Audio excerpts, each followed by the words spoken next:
এই সরকারের উপদেষ্টা মণ্ডলীর মধ্যে অনেকে জুলাই বিপ্লবকে লালন করেন না। এই ঘোষণাপত্র দেশবাসীকে সাথে নিয়ে আমরা প্রত্যাখ্যান করব।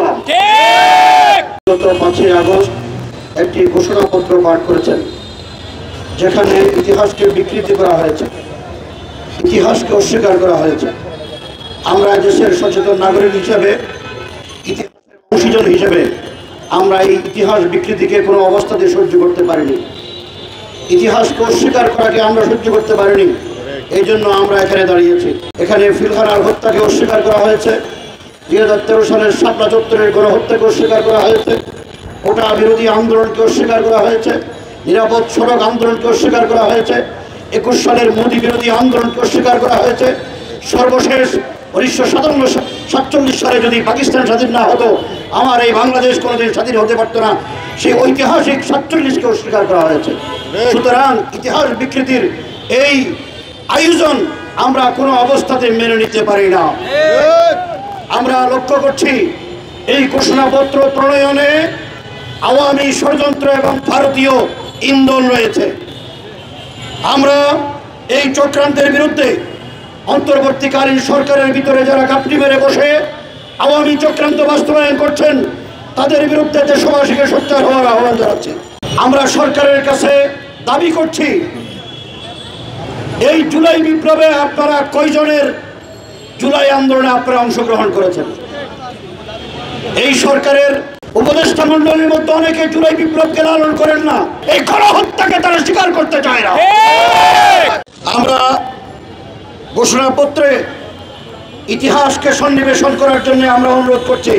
মাননীয় প্রধান উপদেষ্টা, আপনার প্রতি যথাযথ সম্মান রেখে বলছি, আজকে 2013 সালের শাপলা চত্বরে যদি গণহত্যার চেতনা না হতো, তাহলে দেশের ছাত্র জনতা, তৌহিদি জনতা, মাদ্রাসার ছাত্র শিক্ষকদের কোটার কোনো প্রয়োজন ছিল না। কিন্তু তারা শাপলা চত্বরের চেতনা নিয়ে নিজের দেশকে রক্ষার জন্য, ফ্যাসিবাদী শাসনকে এদেশ থেকে মূলোৎপাটন করার জন্য, ভারতীয় রেজিমকে দেশকে দূর করার জন্য তারা ময়দানে ঝাঁপিয়ে পড়েছেন। সুতরাং এই ইতিহাসকে আপনারা অস্বীকার করেছেন, ঘোষণাপত্রে জায়গা দেন নাই। মনে রাখবেন, এই দেশের ইতিহাসেও আপনাদের জায়গা কিন্তু হতে নাও পারে। এই জন্য আপনাদের কাছে আমাদের অনুরোধ, শাপলা চত্বরের গণহত্যার ইতিহাস, 21 সালে মোদী বিরোধী আন্দোলনের ইতিহাস, কোটা সংস্কার আন্দোলনের ইতিহাস, নিরাপদ সড়ক আন্দোলনের ইতিহাস এবং পিলখানার গণহত্যার ইতিহাস ঘোষণাপত্রে নতুনভাবে সংযোজন করতে হবে।